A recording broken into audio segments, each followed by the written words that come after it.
Then, in the castle of Archduke Vernars, we can see Mord is standing in front of the Archduke. The Archduke then says to him that he heard that he has officially become a warrior, and he has also easily passed the god of combat spirit.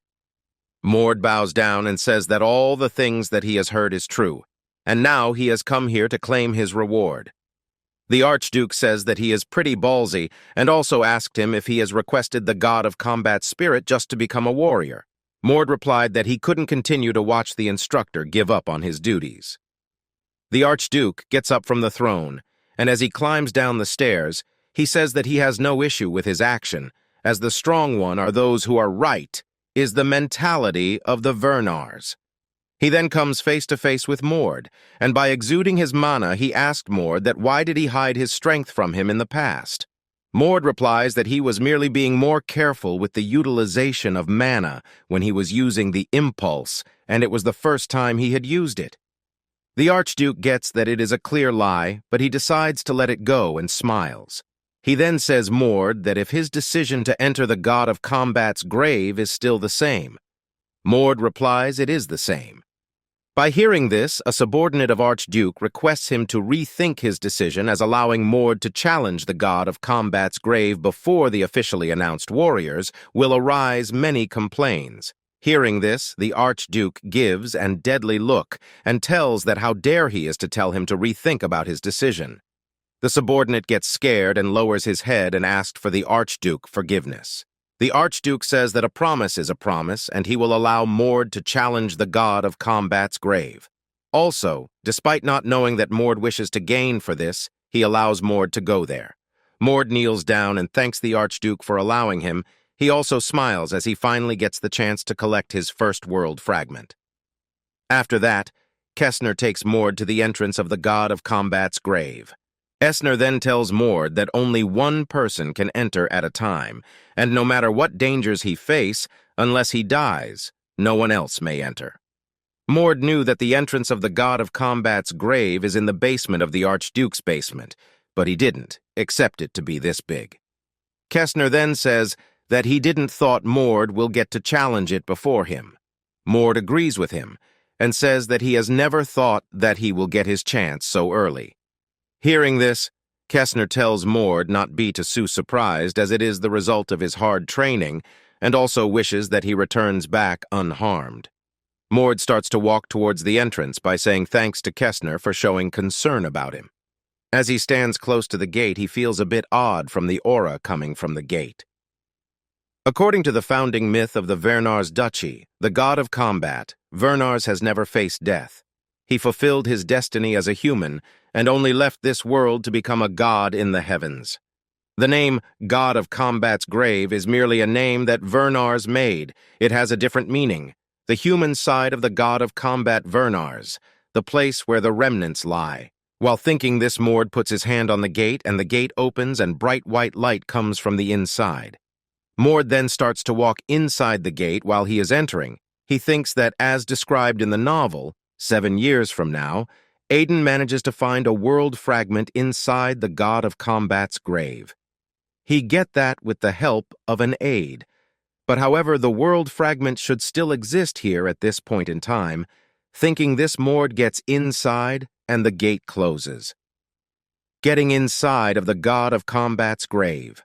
Mord gets shocked as this is completely different from the grave that was described in the novel. There are 6 different layouts within the god of combat's grave. However, the pattern that appeared in the novel, it was merely one of 6. Mord then thinks that no matter what layout it may be, they all have a seal, and all he need to do is find that seal. The seal is supposed to be a stone statue that represents the life of the god of combat. Mord starts to roam around to find the statues.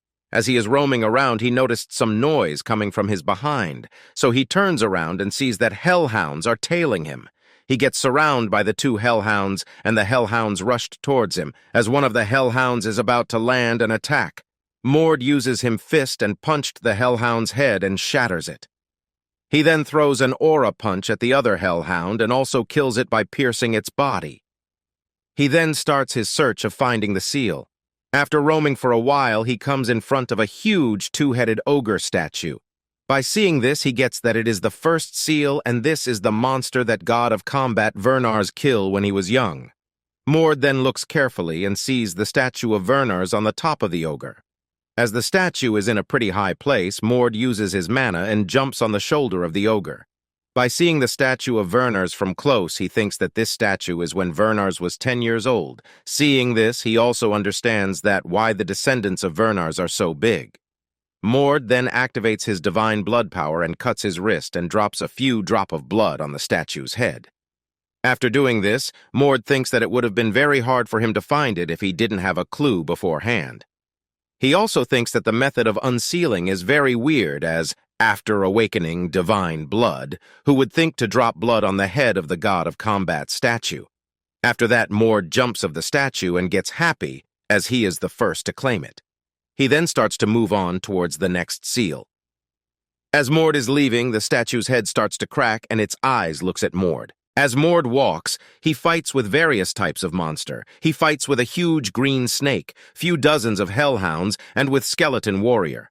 One kick from him is enough to kill the skeleton warrior. Mord has come deeper, and the monsters are coming at him continuously. Mord again comes face to face with a green snake, and now he cannot even dodge the attacks as he is in a narrow alley. As the snake's launched its attack, Mord concentrates his mana in his right fist, and with one punch he kills the snake. There are monster birds that are flying high up in the sky. The bird will be a big trouble if they attack Mord. But there's nothing to worry, as the birds only attacks those who tries to climb the wall. Mord is safe in this case, as he is walking on the ground. So far, Mord has managed to find 5 seals, and all he need to find is the last one, and then he can finally gain the world fragment. Mord walks on and goes deeper. The deeper he goes, he can sense more mana. Mord is already tired from fighting with all the monsters on his way, and he has not much mana left as he used the divine blood 5 times. But at last Mord has come in front of the 6th seal, and he can see a huge dragon statue. The statue is so big that only climbing it will be a hassle. As he was standing and staring at the statue, a huge noise occurs, and he quickly looks back and sees that a huge ogre is coming towards him. Mord gets shocked to see that an ogre appears out of nowhere. Ogre is a monster that even a magic fighter that learned sword impulse would have trouble with. And they're also dense in mana and have a physical body on par with bodies enhanced with physical reinforcement level 1. The ogre then shouts and attacks Mord. Mord quickly dodged the attack, and the attack lands on the ground and cracks it. Ogres are normally 4 meters in size, but this guy is taller than 5 meters. The ogre again attacks Mord, and he again dodged it. Mord then counterattacks with concentrate mana in his hand. He hits the ogre's face, and it spits blood from its mouth. The ogre then catches Mord with his hand and throws it at a wall. Mord flies away and hits the wall and cracks it. He also bleeds from his mouth. Mord understands that he cannot defeat it with impulse only. The ogre runs towards him and throws a punch at him. The punch hit Mord, but it didn't do any damage to him. At the right time, he awakens his divine blood, and from the power of it, the ogre flies away and falls flat on the ground. Mord then walks towards the ogre. The ogre quickly gets up and screams. Mord jumps high in the sky and attacks the ogre with impulse. The attack hits the ogre's head, and the head of the ogre bursts. Mord thought that he would defeat the ogre without using his divine blood, but he was too conceited. He then gets down from the ogre's body and jumps to the head of the dragon statue. He sees the statue of the god of combat at the top, the dragon, and finds it odd about the height of the statue. Mord finds it a bit odd, as the height of the statue is smaller than Archduke Vernar's, who is 2.5 meters. He then decides to leave this matter aside and starts to unseal. He drops his blood on the head of the statue and gets excited to think that finally the world fragment is going to be his. He waits for a while, but nothing happens. He starts to think that if he has done something wrong, according to the novel, Mord should have get the world fragment by now. Mord then starts to leave as he wants to check if the other seals are unsealed properly. As Mord is about to leave, he hears a voice from behind which says that he expected Mord to be hot-tempered, as he is his descendant. Hearing this, Mord quickly turns back and gets shocked to see that the statue has come to life. The reason Mord decided to enter the god of combat's grave was because he remembered that Ilen had obtained a world fragment inside it. Thus, there's no way he would be aware of these events unless it was written in the novel. But however, Mord didn't accept something like a stone statue to move like this. He thinks that it is a hidden trail. Mord then asked that who is he? The old man didn't answer and says that he likes Mord's energy and also asked him that how old he is. Mord gets angry and awakes his divine blood and says to answer his question first. Seeing the awakened state of Mord, the old man gets impressed. Mord then punched the man, but his punch didn't affect the man. The man then gives him a headbutt by saying that he is rushing too much. Getting hit by the headbutt, Mord flies away and hits a wall. The man rushed towards Mord and says that he will now give him a proper greeting. Saying this, the man throws a punch at Mord's stomach. As the punch hits Mord's stomach, he falls from the sky and hits the ground hard and breaks it. Fortunately, he didn't get serious injuries and he gets up, and while whipping the blood on his face, he thinks that if he is seeing an illusion. The old man gets down and comes towards Mord and asked if he really didn't know who he is. Mord replies that he is well aware that he is a stone statue of the god of combat Vernars. The man tells Mord that he is wrong, as he is what the god of combat Vernars left behind, and he is his shadow as a human. Hearing this, Mord gets shocked and recalls that within the novel the god of combat's grave was known to have the remnants of his human self. So, this would be the grave most suited to his human form, not his godly form. However, in the novel it was recorded that the stone statues of his life achievements existed. Mord then understands that Vernar's remnants were stone statues that had been imbued with his will.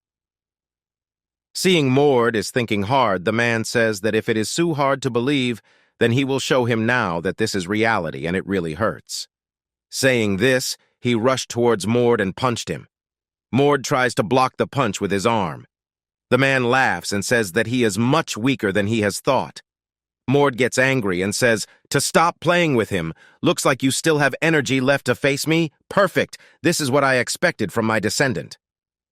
The old man said this and throws a punch at Mord. Mord sees the punch coming and quickly dodged it and gets behind the man. He then throws an impulse ball at the old man. Seeing this, the old man says that he didn't expect him to use a trick like that. The old man then hits the impulse ball and a huge explosion occurs and covers the area with thick dust. Mord ambushed the old man, but the old man saw him and grabs his face and throws him in the sky. "Only a weak-end like you would need a trick like that."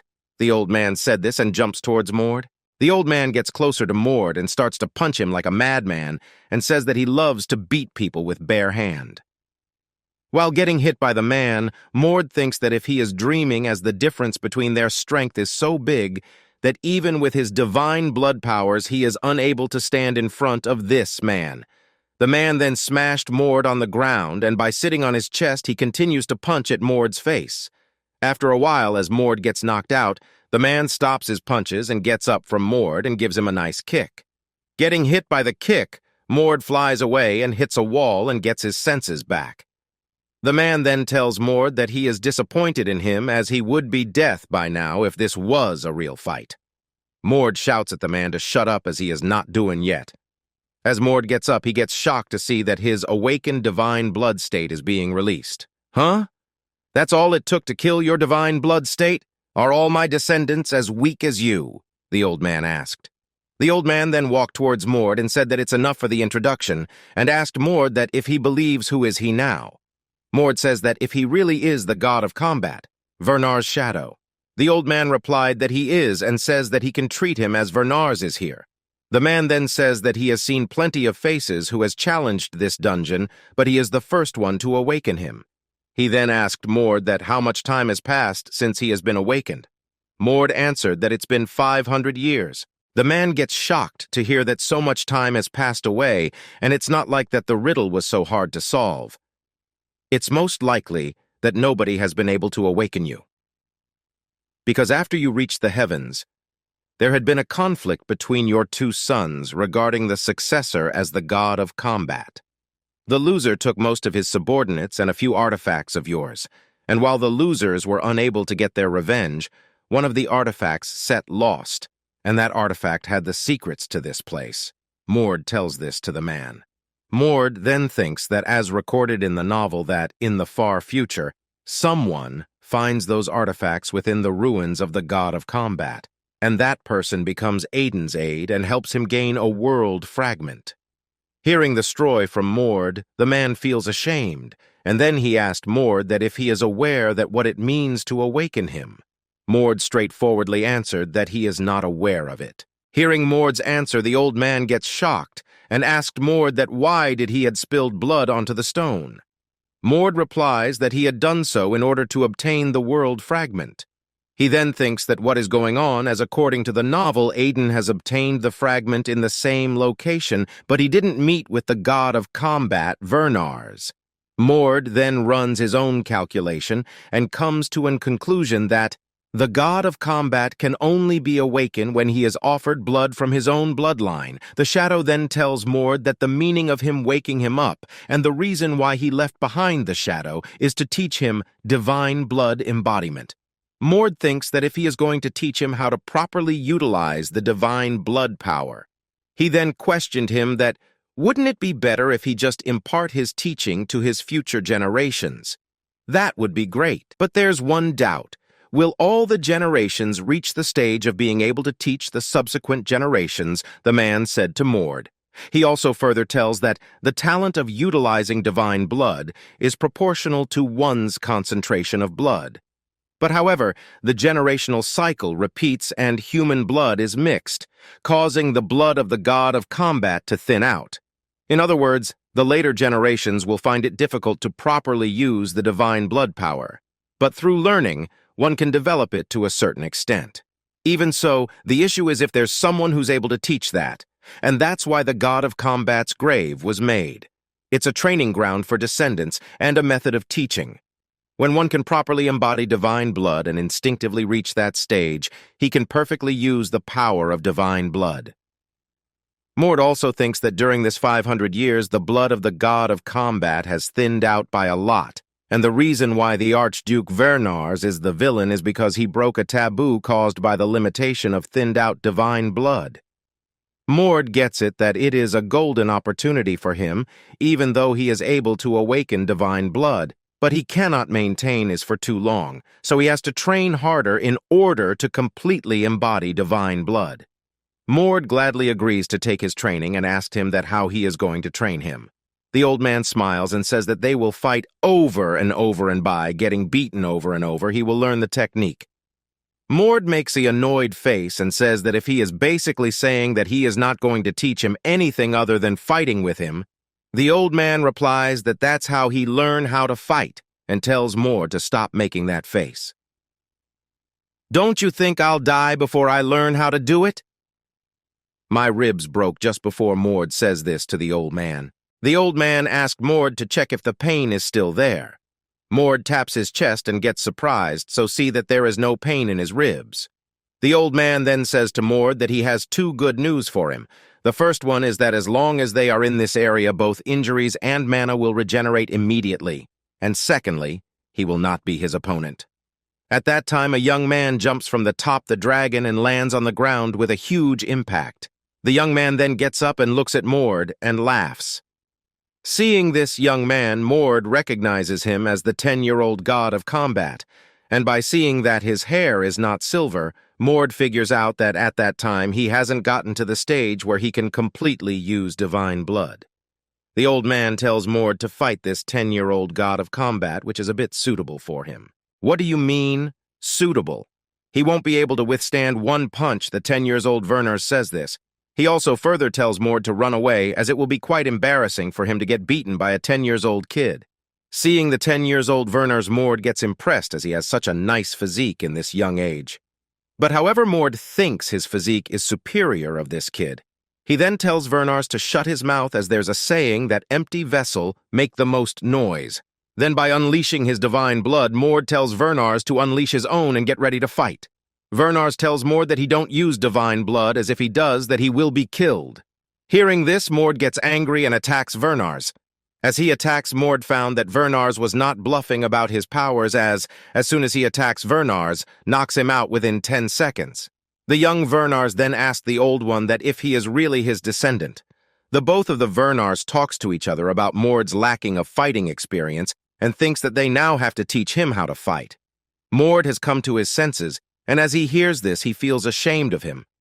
The old Vernars then ask Mord that even though he has unleashed his divine blood, so why he is unable to fight properly.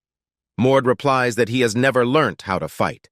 Vernars founds it a bit confusing, because as a descendant of the god of combat, how come he has never learnt how to fight?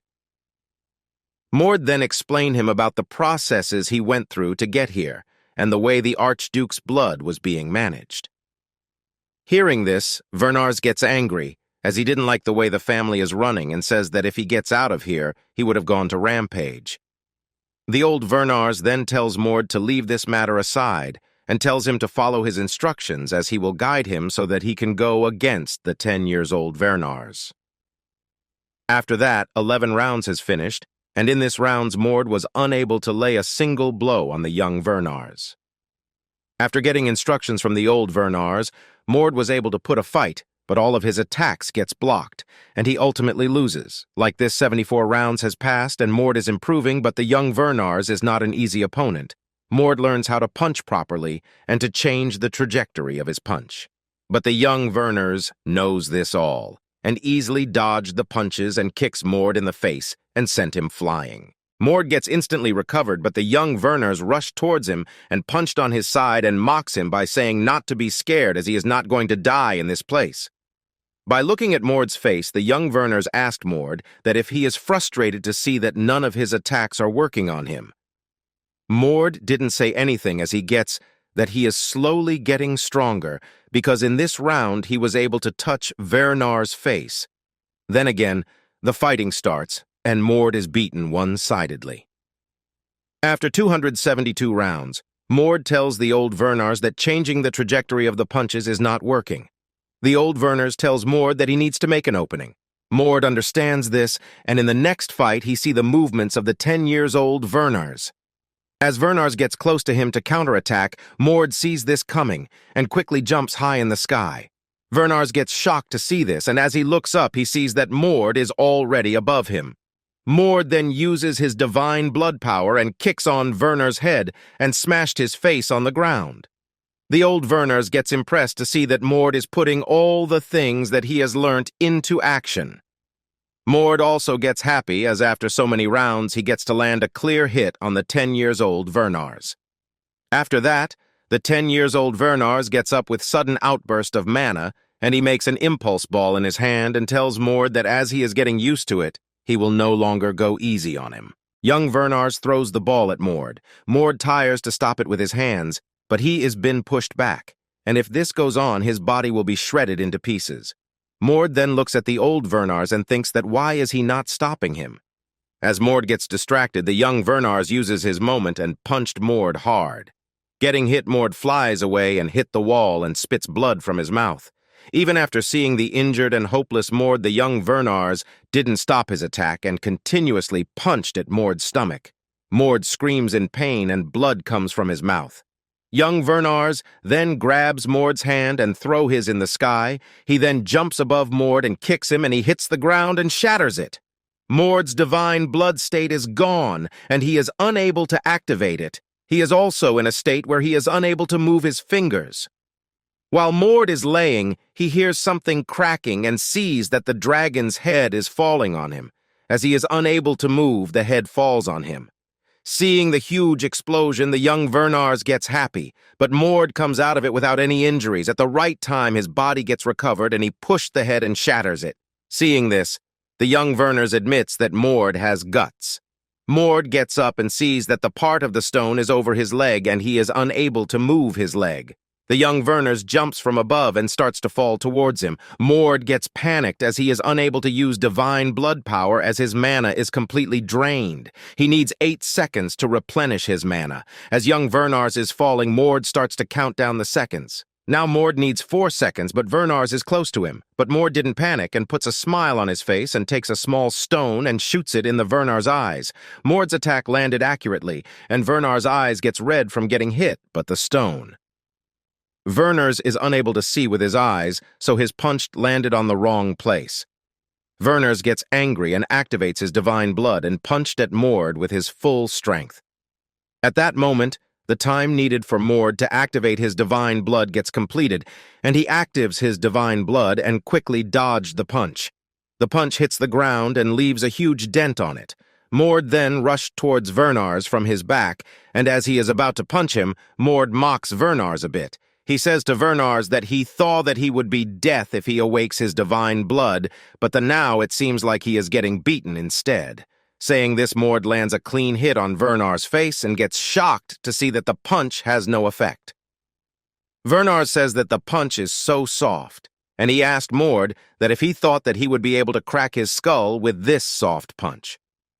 Wernars gets mad and he garbs Mord's neck, and on the other hand, he creates an impulse ball and tells Mord that he will now show him what he needs to do.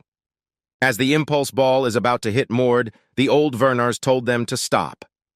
As the young Wernars didn't stop, he steps in between them and he pushed Mord back and blocks the impulse ball with his hand. Seeing him, the young Wernars tells him to move aside. The old Wernars then questioned him that what he is doing, as he sure explained him before, that their role is to teach their descendants. The old Wernars then declares the end of the training. The young one rebels and says that would he have said the same thing if he was in his position. Hearing this, the old man gives a deathly look, and by seeing this, the young Wernars backs off. Mord sees this and feels relieved. At that time, the whole place starts to shake, and some cracks has also appeared in the sky. Seeing this, the old Wernars tells Mord to come closer to him as he has something to give him as the reward of the training. As Mord gets closer to the old man, he tells Mord that it seems like that he has another god's blood other than his. The old Wernars also says that he never thought that the other god's blood in Mord's body is from a greater god, and also it is his father, the god of the heavens, Arita's blood. The old man explained the reason that why Mord's bloodline of Arita is able to preserve itself in his body is because when he have become a separate entity, parts of Arita's bloodlines are part of the Wernars. The old man then thinks that how stronger Mord will be with this blood combination. The old man then rewarded Mord by giving him the blessing of the body of the god of combat. With this blessing of the god of combat, Mord will be able to awaken that authority. The old man puts his fingertips onto Mord's forehead and passed a lightning-like thing onto Mord's whole body. Mord feels more powerful, and he also gets a bit confused as the term body of the god of combat has never appeared in the novel. As the place starts to break, the old man bid Mord farewell and says that they will meet again soon. Mord sees that the 10-years-old Wernars is pissed off, so he praises him for his strength and says that even if the current generation ganged up on him, they will probably lose to him. He also thanks him because he has learnt a lot of things from him. Hearing this, the young Wernars gets a bit shy and tells Mord that there is no need to state the obvious.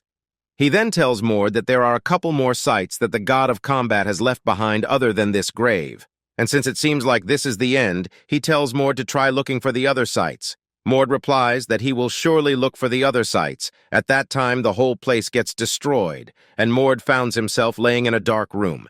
He gets up and sees that the world fragment is in front of him. The world fragment is a tool used by great ancient gods when creating this world. Thus, a piece of a perfect world. Ilen used these world fragments to gain immense power, eventually leading the world to an end. However, since Mord took the world fragment first, Ilen won't be able to grow as strong as in the novel. From Ilen's perspective, he will surely be furious that an extra stole his power, but Mord hopes he understands that this is all for a real happy ending, and this is how Mord successfully acquire his first world fragment. In the outside world, we can see Erna Wernars is sitting on a tree branch and is writing something. At that time, her subordinate comes and gives her the news that Mord has come out of the god of combat's grave. Erna says that she already knew it, and that's why she is planning to be a nice sister. Unlike the other families, the candidates for successor of the Werners family were not just the Archduke's children. All children of the Archduke and children of all traditional bloodlines of the same generation were able to compete as a successor candidate. Each successor candidate slowly increased their forces by gathering warriors of Wernars. At this point, There were 5 candidates that were in close contention for the position. The 7th child, Erna, the 6th child, Viden, the 4th child, Huran, the 3rd child, Dren, and the Archduke, Aren. The news that Mord cleared the grave of the god of combat had an immense effect on all of them. We can see the 6th child, Viden, is drinking his tea and tells his subordinate that the other successors will surely force Mord to join them. He orders his subordinate to bring Mord on their side before the other successors. After that, we can see at the castle of Archduke Vernars in the outer castle, 1st Region Mord is given a place to live there. He is also provided with 2 servants that will be in his service 24/7. Mord thinks that because he is of Vernar's blood and he has awakened his divine blood, so the family is treating him well as they have permitted him to stay in the outer castle 1st Region.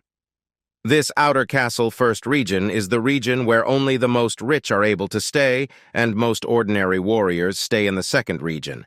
But they are giving Mord to live in the 1st Region is quite impressive. It's not the end. They have also provided a huge training space for Mord near his place. Mord feels that he has become a noble as he has servants and a huge palace like this. At that time, some people knocks at the door and calls for Mord.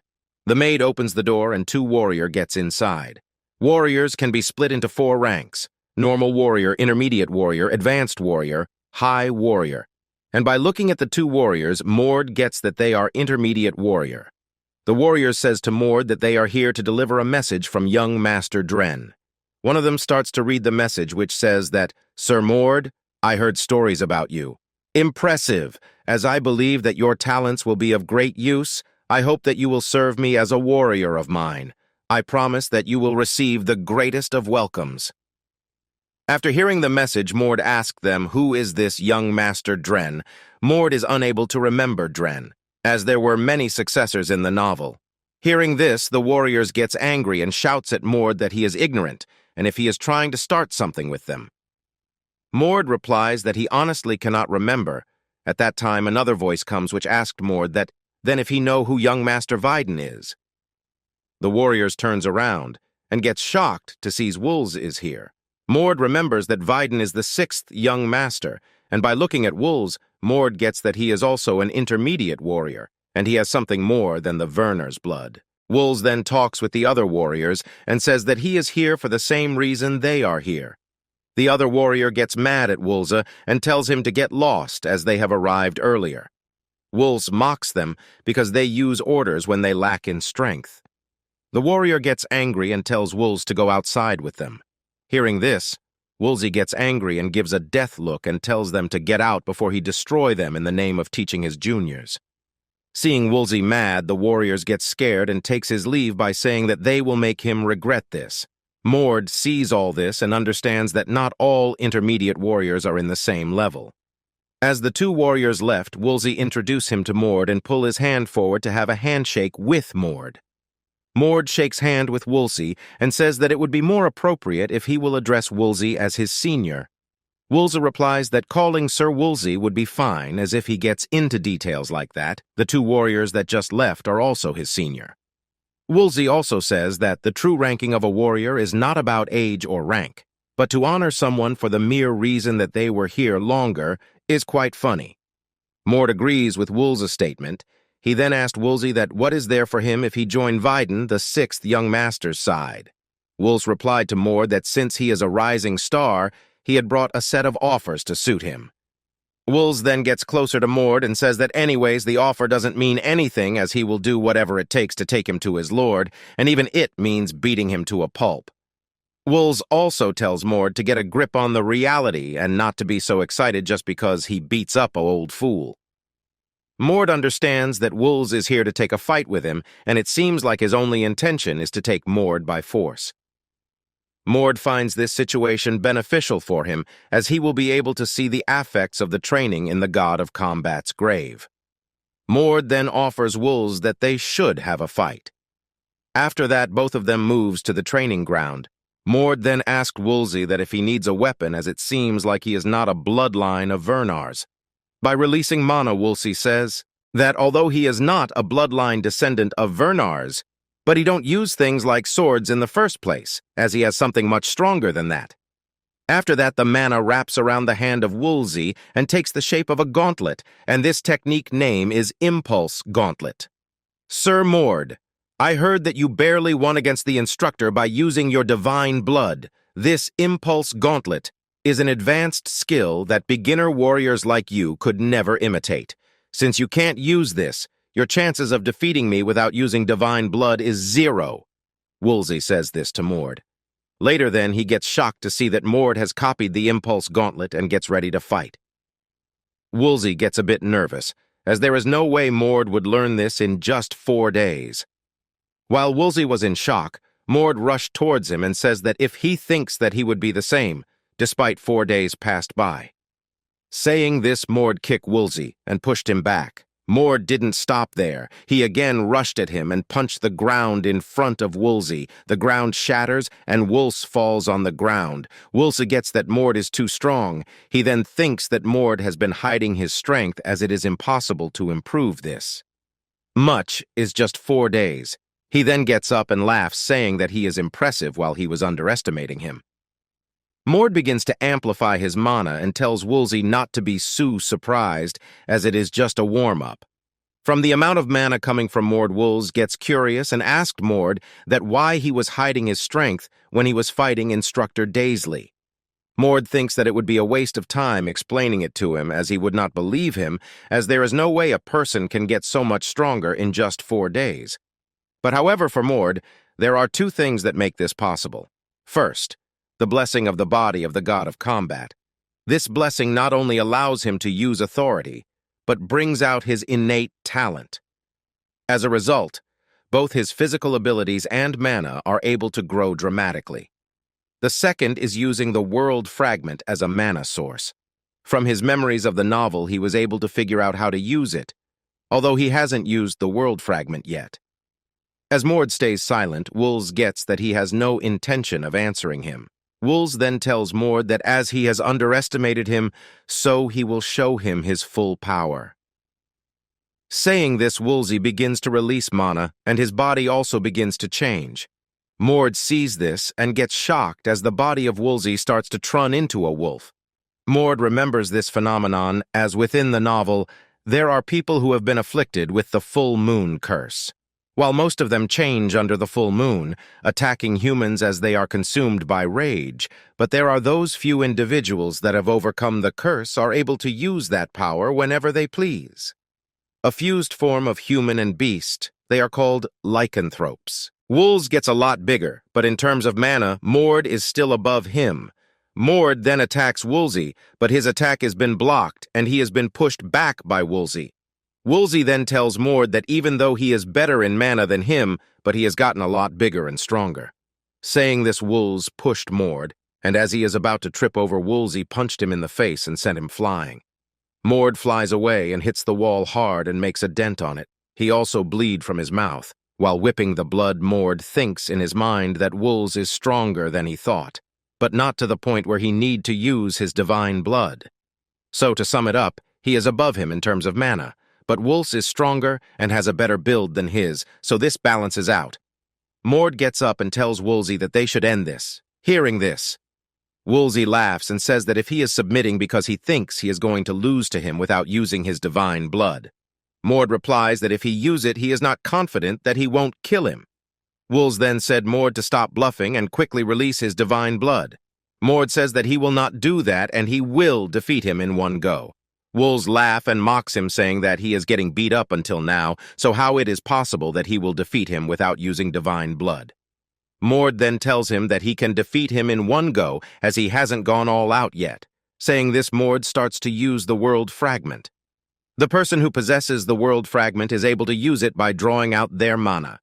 And after Mord cleared the god of combat's grave, he was successful in drawing out the fragment's mana with the training method he read in the novel. Since he only have one fragment, he can only be blessed with the god of combat's body for 20 seconds. Mord starts to draw mana from the world fragment by seeing this. Woolsey gets a bit scared and says to Mord that he really a monster.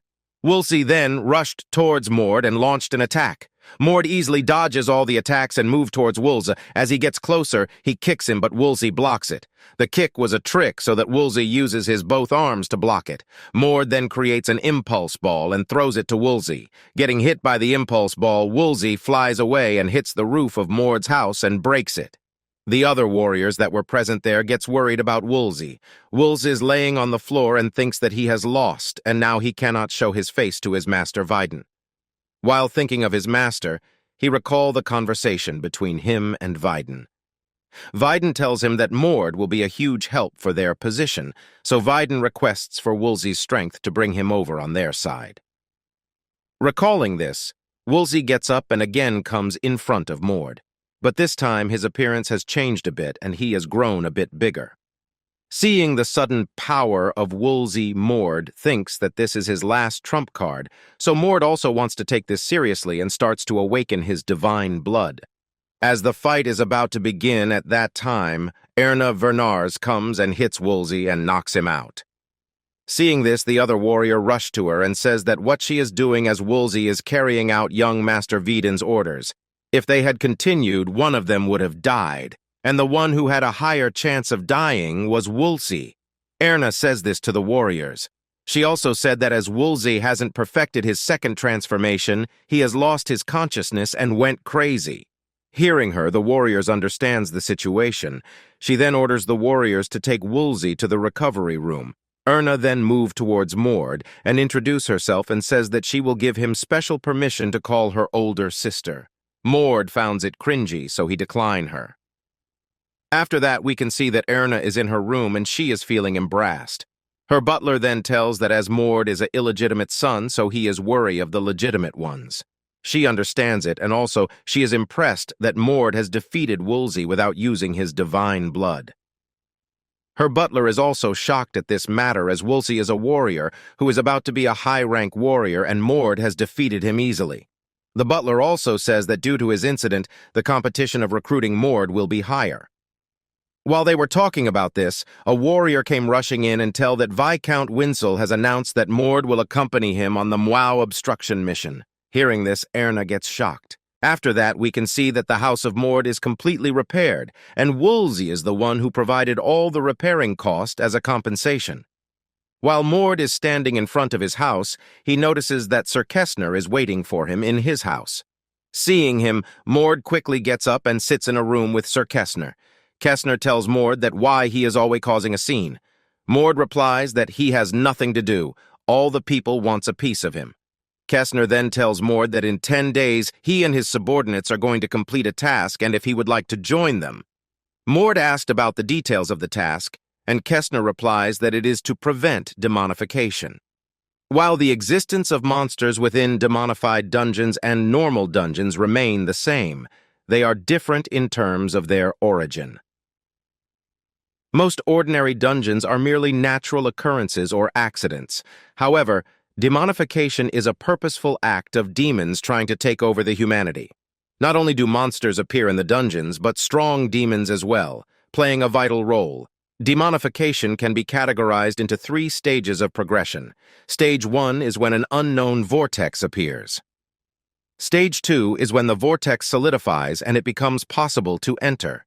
Stage 3 is when the nearby land gets corrupted and beings of the demonic realm become much more powerful if the demonification progression isn't stopped by Stage 3. That is when a dungeon break occurs. Once a dungeon break occurs, both worlds will be fully connected and demonic beings will start entering the human world. Since Stage 3 is when damage is caused to the human world, it is ideal to stop things during Stage 2. Also, only those who have awakened their divine blood are able to reach the heart of the stage, 2 dungeons, and destroy its core. That is the reason why the Vernars family, who possess the god of combat's blood, is considered precious. Kessner also tells Mord that it is a great opportunity for warriors like him, but this place is really dangerous as a lot of people has died there, so he tells Mord to decide carefully. Mord thinks that as Kessner is the Archduke's confidant, and if he puts a good impression on him, it will be a huge help for him later on. And also, as he is tried of dealing with people like Woolsey, he thinks that it is worth to take on the risk. After thinking for a while, Mord decides to go with Kestner and his subordinates. He then asked Kestner that when will we start training. Later on, Kestner takes Mord to the training ground where all the other subordinates of his are training. He introduces Mord to all of them and tells all the achievements of his, such as defeating Woolsey and instructor Daisley. Mord looks at them and thinks that as they are Kestner subordinates, so all them must be an advanced level warrior. So he thinks that they will not accept him as he is just a new warrior. Mord decides to prove his strength. At that time, a brown-haired boy comes in front and holds his hands and greets him nicely, and saying that he has heard rumors about him being the super rookie. Mord gets totally confused to see them accepting him so easily. All the other subordinates all greets Mord Kestner, then stops them and tells them to focus.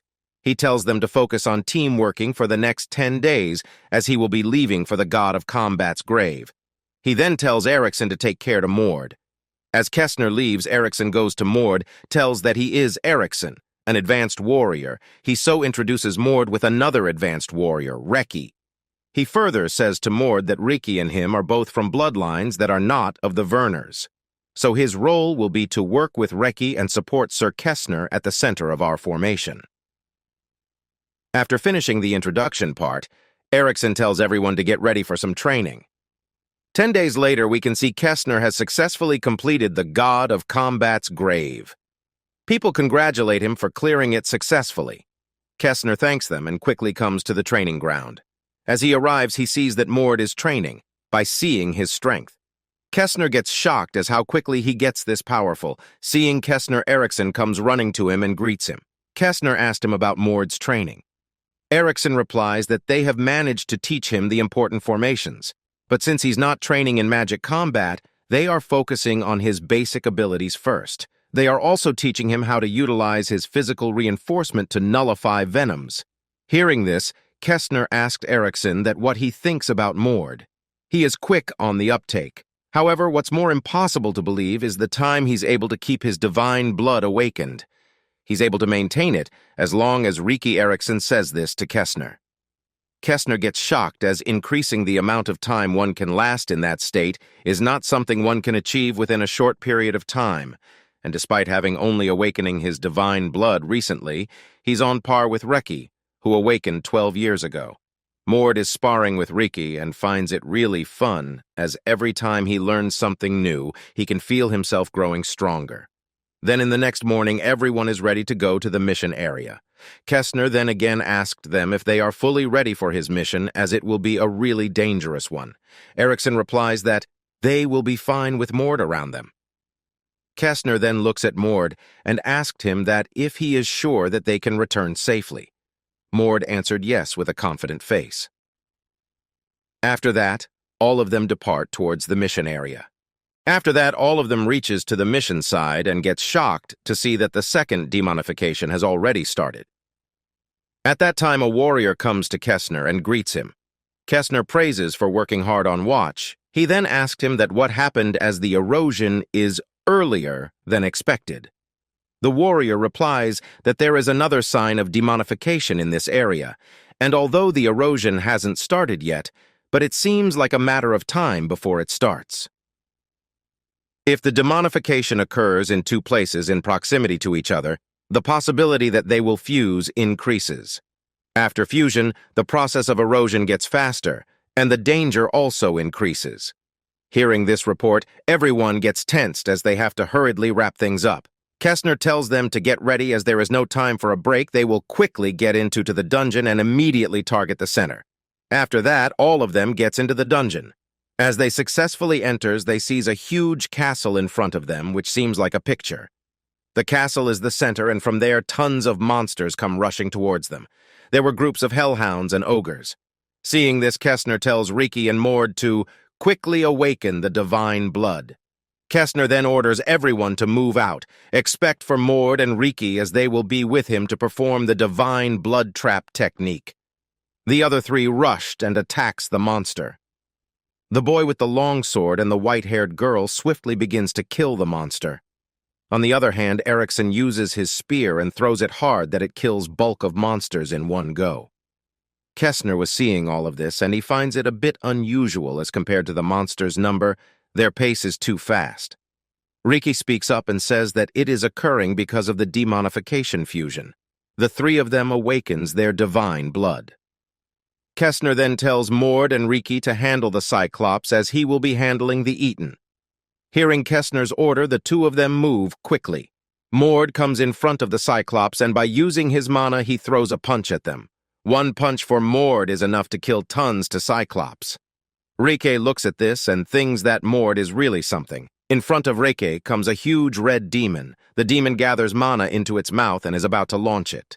At that time, Mord come flying and punched the demon in the face. The attack of the demon gets destroyed as its jaw gets broken from the punch. Mord then signals Reek to attack from the right. Both of them launch their combo attack on the demon. Getting hit from both of them, the demon falls on its knees and screams in pain. Mord approaches closer to the demon and hits it in the eyes. Riki gets shocked to see Mord's strength, and this time he thinks of Mord as the real monster. From the punch of Mord, the demon explodes. Riki uses his mana shield to cover Mord and himself.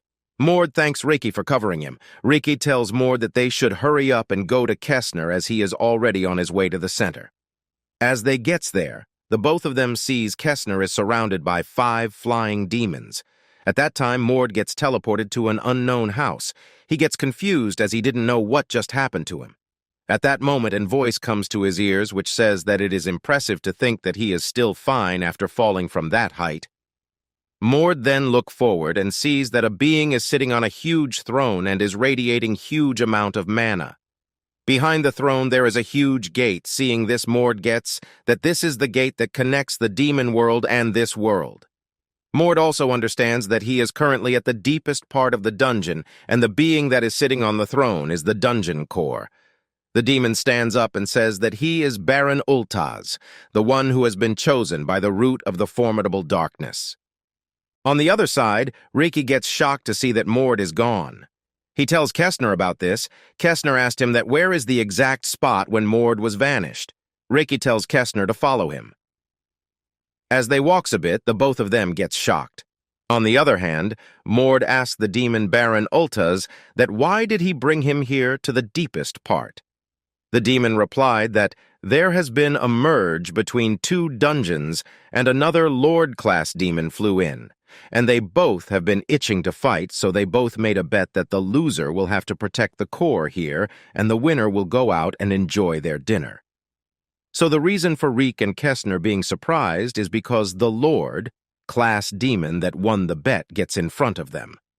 The demon Ultaz also says to Mord that as there were 3 divine blood, so he summoned the youngest one, as it's more of his style to catch a kid rather than an experienced one, as they're more delicious because their meat is softer when they're young. Mord gets nervous as he has to fight one-on-one with a Lord-class demon. The stronger the demon is, who is the core of a demonized dungeon, the more demons can appear inside the dungeon. The ranks of normal demons are low-class, intermediate demons. The ranks of the upper echelon Lord-class demons are divided into Marquis, Count, Viscount, Earl, and Baron. Above them are the Monarch-level demons, the Duke and Grand Duke. Among them, a Baron is a powerful demon that can kill most advanced warriors at once. On the Kestner's side, he is very angry as he is worried about Mord. As the demon is about to move, Riki comes in between them, and he tells Kestner that he will assist him in this fight. Kestner tells Riki to move as he is enough for this fight. By saying this, Kestner awakes his divine blood state, and the fight between him and the demon starts.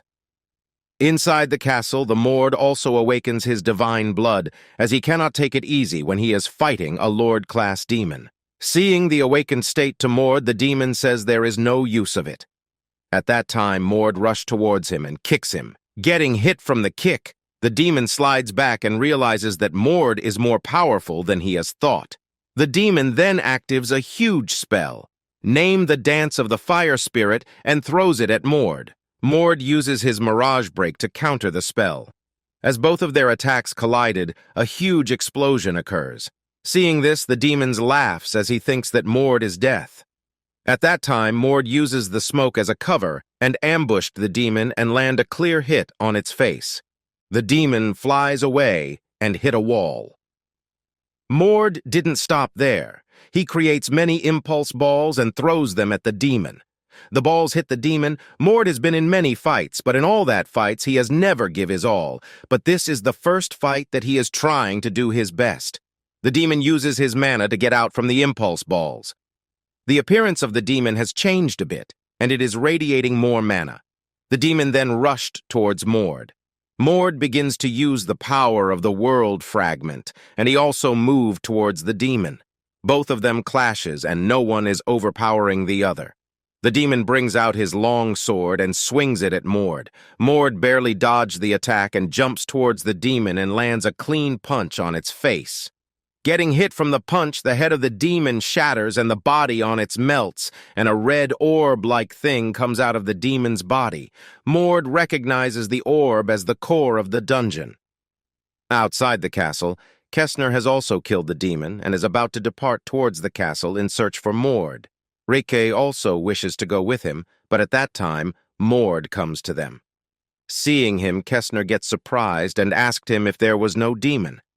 Mord replies that there was one, and he killed it and brings its sword with him. Seeing the sword, Kessner gets that the demon was a lord class. He then asked Mord that if he really defeated it. Mord replies that he had good luck, and he was able to win because the demon was underestimating him with its carelessness. Kessner gets impressed as, no matter how careless the opponent was, to think that a young man like Mord who just awakened his divine blood was able to defeat a lord-class demon. He also praises Mord for this use's achievement. The reason why Kessner had Mord accompany them in this mission is all for Mord, because he didn't want a genius like him with a bright future get caught up in the competition for the succession and be trampled on. So he was intending to become a fence for him until Mord has enough knowledge and experience to choose his own future.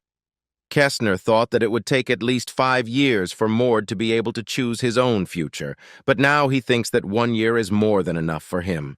After the first demonization mission, several more missions were given to Kessner and his group, and thanks to that, they weren't able to return to the Grand Duchy until a month and a half later. After they returned to the duchy, Kessner asked Mord that if he know about the banquet that will held in 5 days. Mord questioned, "What is that?" Kessner then tells Mord that it's an event where people who completed missions outside are gathered and officially awarded. It is held every 2 months, and only warriors can participate. The awards are also given by the Grand Duke himself. Kessner then takes his leave by telling Mord not to be late as the banquet is an important thing. Mord bids farewell to Kessner and thinks that as it a very big event, so lots of big shot will be present there. In the novel, Ilen continues to clash with Grand Duke Vernus and faces several crises. Ilen has one strong move that is able to turn the tide of the fight. The man who had been wandering away from his family, it was to make his comrade, Lion Vernus, the Grand Duke. After that, the War of Succession revolved around Lion Vernus, and ever since Lion succeeded to the throne of the Grand Duke, the Grand Duchy of Vernus was transformed into a powerful ally of Ilen's.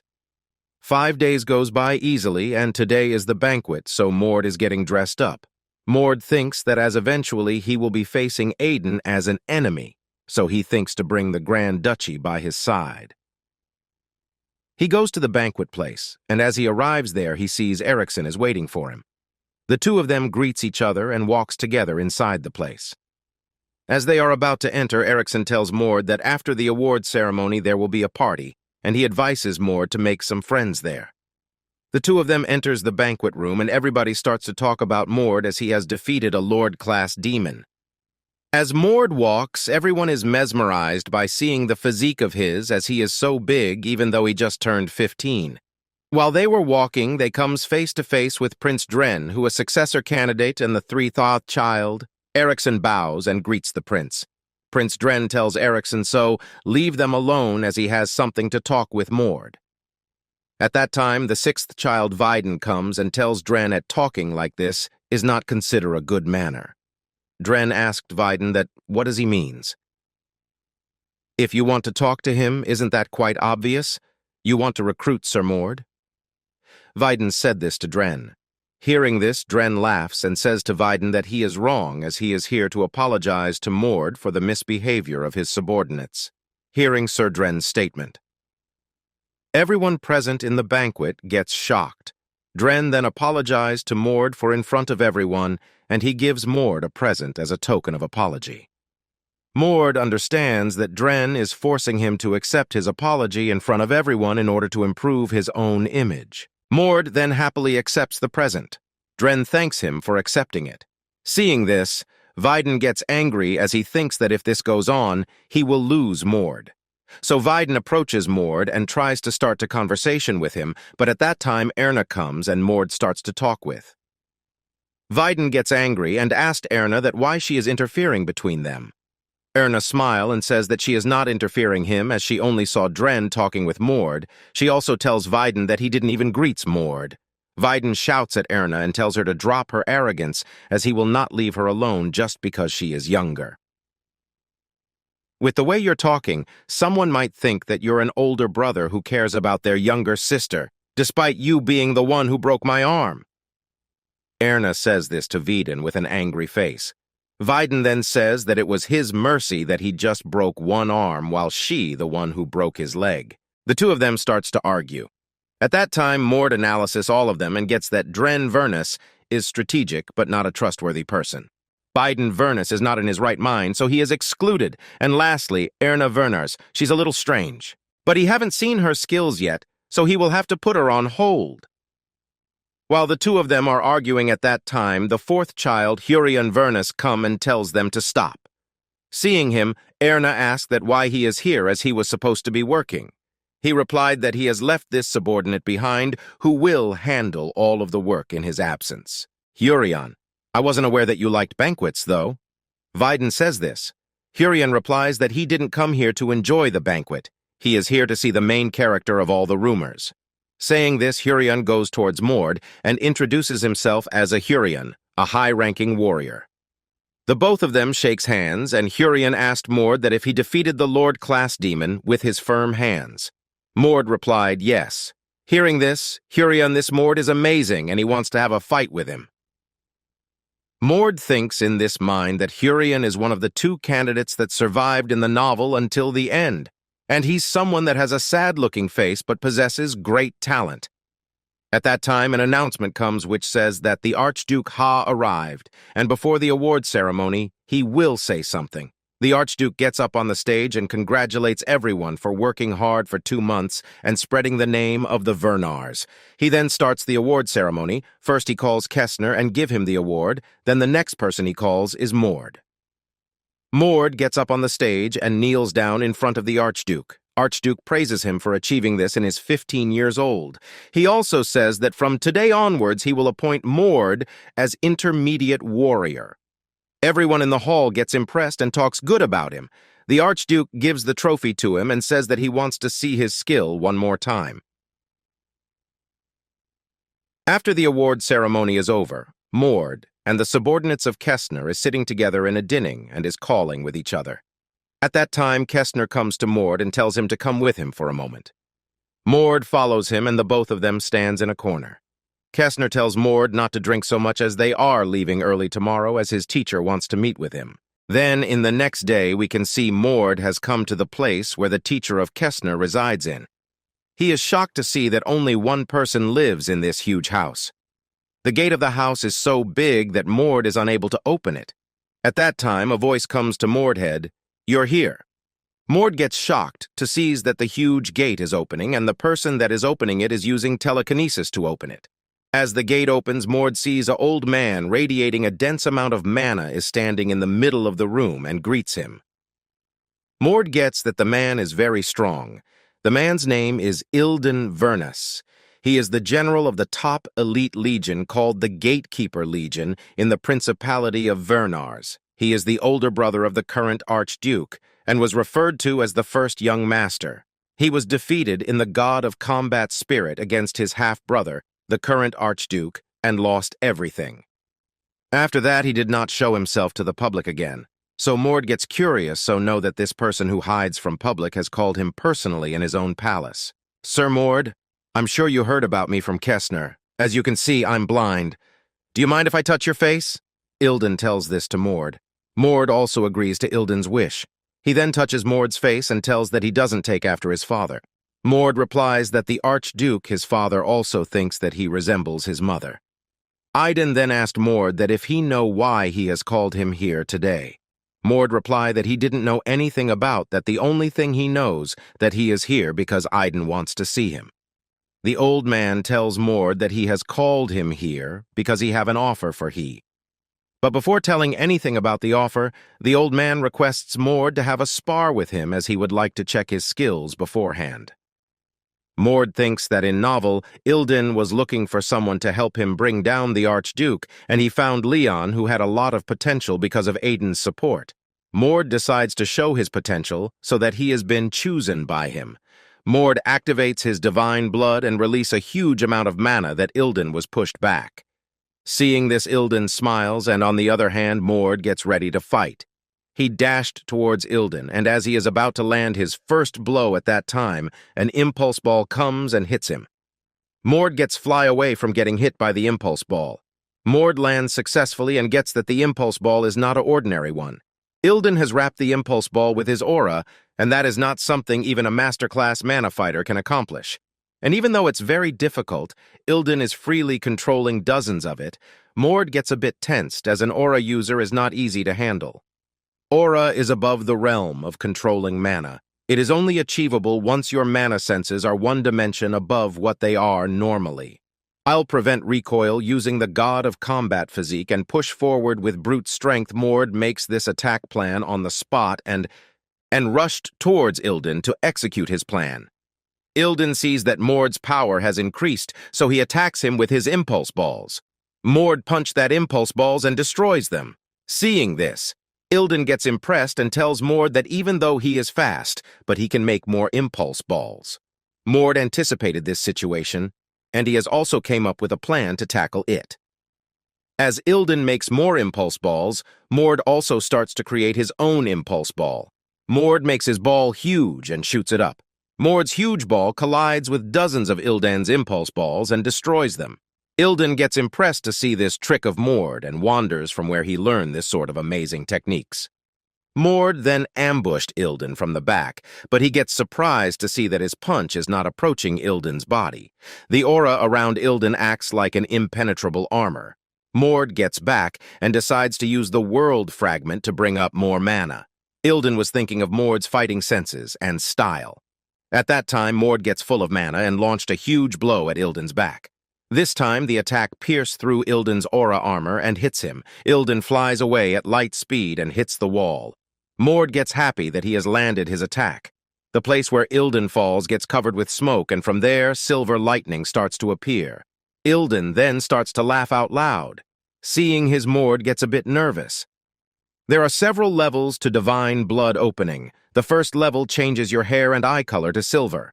At the second level, silver lightning begins to surround you. This means that your existence is closer to the realm of the divine.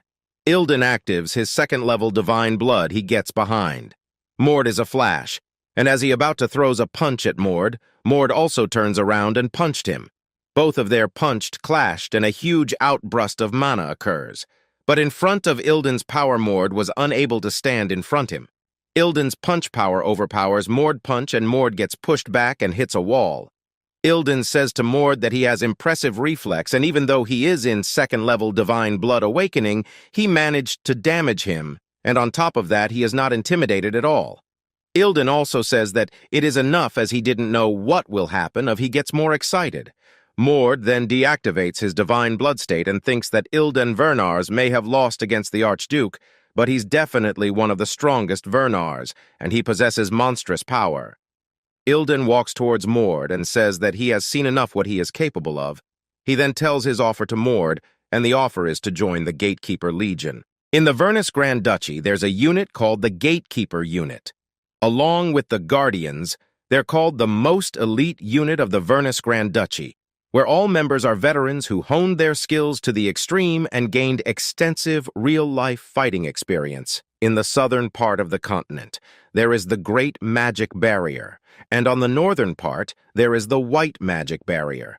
The great magic barrier has been completely transformed into part of the demon realm, and it serves as the vanguard base for the demons, and those in charge there are known as the Guardians. The white magic barrier hasn't completely transformed into a part of the demon realm, but it is a gray zone where continuous demonization happens. It also serves as the base of operation for the Gatekeeper unit, becoming a battleground where power struggles for dominance over the continent take place, known as the rival of the Vernus Grand Duchy. They are another major military force, and the two are known as the Twin Mountain Ranges, the inheritors of the divine blood, the House of Ordas. One of the reasons why the Gatekeeper unit is deemed to be dangerous is because of the death rate during their operations are high due to the frequent clashes with them. Mord, for all candidates for succession, you are not just someone who they desire to have, but also someone that they don't want to hand over to their rivals. Threats and enticements will not cease until you decide on where you want to go. Although Kessner is guarding you right now, there's a limit on how long he can hold out, Ilden says. Ilden also tells Mord that the northern white magic barrier is a territory that the candidates for succession can't touch, and that means he can concentrate solely on nurturing his skills. Mord finds the words of Ilden true, and he also needs to bring the northern white magic barrier on his side. Mord agrees with Ilden's offer, but he puts two conditions. Ilden asked Mord about the conditions first.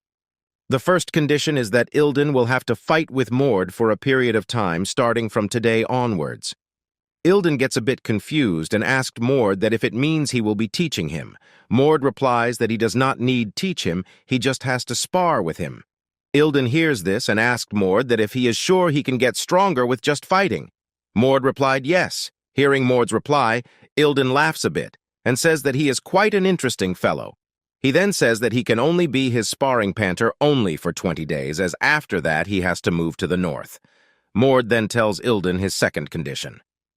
The second condition is that Mord wants a 1 year of freely roam outside under the pretext of a secret mission for the Gatekeeper unit. Ilden gets surprised and asks Mord what he is thinking about. Mord replies that he has some personal matters to attend to. Mord thinks that during this time when Aiden is carefully building up his strength, he must strike preemptively before Aiden discovers the existence of the world, fragments, and starts moving in earnest. Ilden then tells Mord that he can only give him 8 months. Mord expected this from Ilden, as he is very generous to the people who he thinks have great potential. He was the same in the novel. He showed an obsession, bordering into madness, on defeating the Grand Duke and creating a suitable heir for the Vernus bloodline. So he did everything in his power to make Leon into the Grand Duke. Mord then properly thanks Ilden for showing such generosity. Ilden smiles and thinks that even Grand Duke Harden wasn't strong as Mord at this age. And since Mord is not from the formal lineage, he can't become the Grand Duke, but he thinks that's actually better that way. As after all, there have been instances where illegitimate children served as the Grand Duke's shadow. After that, Mord gets out of there and goes to his place. The servant of his welcomes him. As he was walking, he notices some warriors in the training ground. Mord asked his servant about them. The servant replies that the warriors are Erna Vernus' subordinates, and Ms. Erna is waiting for him inside. Mord gets inside and sees that Erna is waiting for him. Erna says hello to him and tells him to talk comfortably as she is also not from the formal lineage. Erna then pushes a box towards Mord and tells him to take this. Mord asked her, "What is this?" Erna didn't reply to Mord and asked that if the thing that Dren G sevi him is a good one. Mord takes the box in his hand and says that Dren gave him a quite expensive healing potion. Erna smiles and tells Mord to open the box as there is a better one inside the box. Mord opens it and sees a blue color elixir and gets surprised. The blue elixir is a treasure that transforms humans into a powerful being. For martial arts practitioners, it's a once-in-a-lifetime test for an opportunity for a breakthrough. The tears of the martial arts god. In the novel, when Aiden gave this treasure to Leon, it instantly strengthened his power. However, when another extra consumed it, they died due to their own power. It's a gift that I received for my 10th birthday.